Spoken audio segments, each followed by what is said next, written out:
Dans l'épisode 6 de WandaVision, le personnage de Monica Rambeau évoque un contact qui lui permettrait et l'aiderait à rentrer dans l'Ex. Mais alors, qui est ce contact mystère ? J'ai 5 théories possibles à ce sujet. La première serait le personnage de Nick Fury. Le contact de Monica pourrait être notre borgne intergalactique. Mais alors pourquoi ? Eh bien déjà, on sait plus ou moins que les personnages se connaissent. Les deux se sont rencontrés dans le film de Captain Marvel, elle était encore enfant, mais on sait que la maman de Monica alias Maria était dans la série la PDG du SWORD.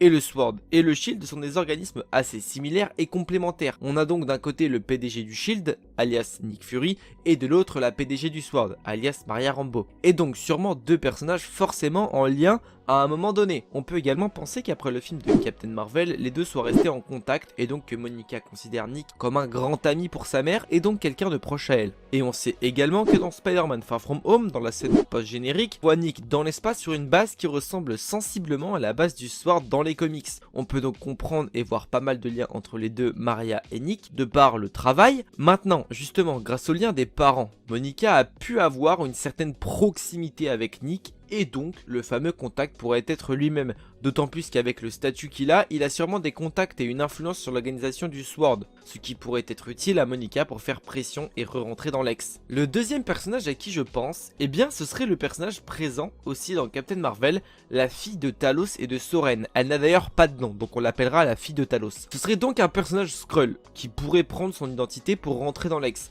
Car comme on le sait, Monica appelle son contact pour l'aider à rentrer dans l'Ex. La Skrull pourrait donc prendre son identité. Mais alors pourquoi elle ? Remontons aux événements présents dans Captain Marvel. Lors de la visite des Skrulls chez Maria Rambeau, les deux enfants, Monica et l'enfant de Talos, se sont directement bien entendus et ont parlé et joué ensemble.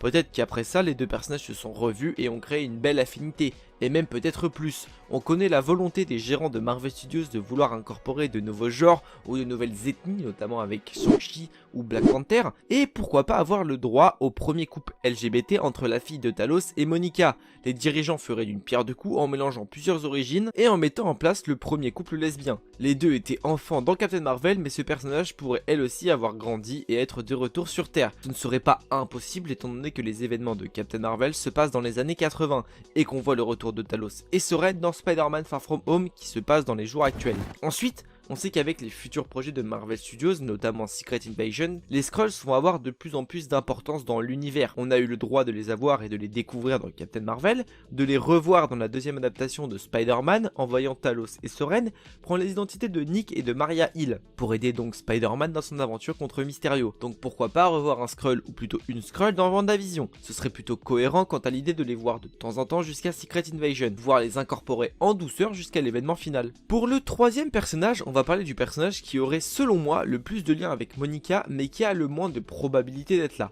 Je pense bien évidemment à Carol Danvers alias Captain Marvel. Dans la série on évoque le nom de Captain Marvel déjà 2-3 fois auprès de Monica, mais Monica a l'air un peu attristée lorsque les gens parlent d'elle, comme s'il y avait eu un conflit entre la famille Rambeau et Danvers. On peut imaginer ça par le fait que Captain Marvel n'ait pas été présente dans les moments durs de la vie de Monica et sa mère. Maintenant, dans ce genre de situation extrême, Monica peut mettre ses rancunes de côté et la contacter car la situation devient dure à gérer.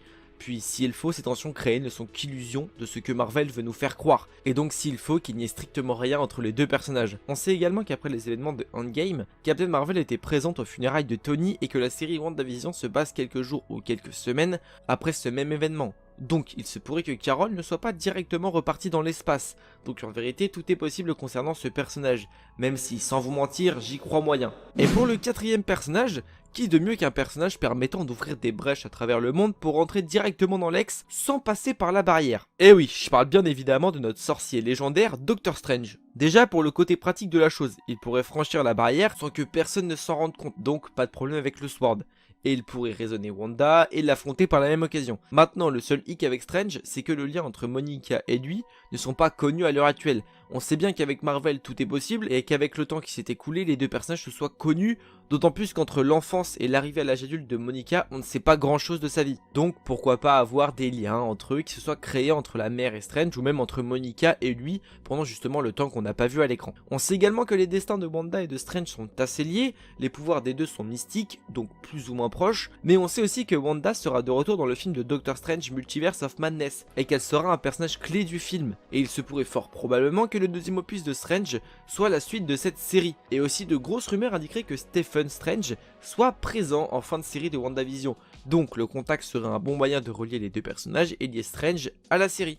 Le dernier personnage auquel je pense, et celui-ci serait complètement incroyable et ce serait pour moi le meilleur, eh bien c'est Reed Richards alias Mr. Fantastic. Comme on le sait, Kevin Feige a annoncé un nouveau reboot des 4 Fantastiques pour la suite du MCU, et plusieurs indices au cours de la série nous laisseraient penser à ce fameux leader des 4 Fantastiques. Premièrement, dans l'épisode 4 de WandaVision, Monica revient dans les locaux du SWORD et demande à Howard où en est l'entraînement des astronautes. Pour ceux qui ne savent pas, les 4 Fantastiques obtiennent leur pouvoir suite à une escapade dans l'espace qui tourne plutôt mal pour eux. Ensuite, deuxième argument qui ferait que le personnage mystère soit finalement lui, eh bien c'est que dans les comics, Maria Rambeau et Reed Richards se connaissent. Alors oui, Marvel Studios prennent des libertés et ne font pas forcément tout comme les comics, mais ils prennent généralement les bases et les déforment un petit peu à leur sauce. Et des fois même ça peut arriver qu'ils prennent tout des comics pour certains événements. Autre argument, eh bien c'est que lors de l'épisode 5, Monica et le SWORD cherchent un moyen d'entrer dans l'Ex pour pouvoir parler avec Wanda. Monica déclare à ce moment-là connaître un ingénieur en aérospatial qui pourrait l'aider à retourner dans Westview, ce qui pourrait faire référence justement à notre chewing-gum bleu qui est lui-même scientifique et qui étudie énormément le domaine spatial. Bizarre. Et pour les plus anciens ou qui ont vu les premiers films des 4 Fantastiques, Reed Richards est lui qui a découvert les molécules instables, ce qui lui permet de créer des costumes quasi indestructibles qui s'adaptent au pouvoir de la personne qui le porte. Ils peuvent s'étirer, prendre feu, disparaître, etc. Un peu comme quand les vêtements vintage de Monica se sont transformés à partir de sa veste en Kevlar lorsqu'elle s'est fait expulser de l'ex pour devenir quasiment pare-balles. Et si c'était là le secret pour rentrer dans Westview, construire des vêtements capables de ne pas altérer la personne lorsqu'il rentre dans l'ex. Bon, en vrai vu que je suis un petit génie, j'en ai un petit dernier en stock. Mais vu que mes arguments sont plutôt légers, bah je vous en fais quand même part, mais c'est pas le plus probable. Mais alors qui est donc ce dernier personnage? Eh bien ce serait le Fauve. Avec l'arrivée de Evan Peters en tant que Quicksilver, tout est possible concernant les X-Men. Mais alors pourquoi lui et pas un autre? Eh bien parce que notre cher Hank est scientifique lui aussi dans les comics, et que toujours dans les comics, ce personnage a autant fait partie des X-Men que des Avengers. Et toujours dans les comics, mais à un certain moment de l'histoire, Hank McCoy, alias le Fauve, a rejoint l'équipe du SWORD, donc le personnage a quand même quelques petits liens concernant Monica. Maintenant, à voir s'ils se connaissent dans le passé ou non. Voilà tous les copains, je vous ai exposé toutes mes théories faisables concernant le contact mystère de Monica. Dites-moi en commentaire ce que vous pensez de mes théories, mais également de vos avis sur le sujet. Et qui pour vous est ce fameux contact? Bien sûr, si la vidéo vous a plu, n'hésitez pas à liker, à partager et vous abonner à la chaîne YouTube pour encore plus de contenu. Je vous fais des bisous, n'oubliez pas, de grands pouvoirs impliquent de grandes responsabilités. Ciao!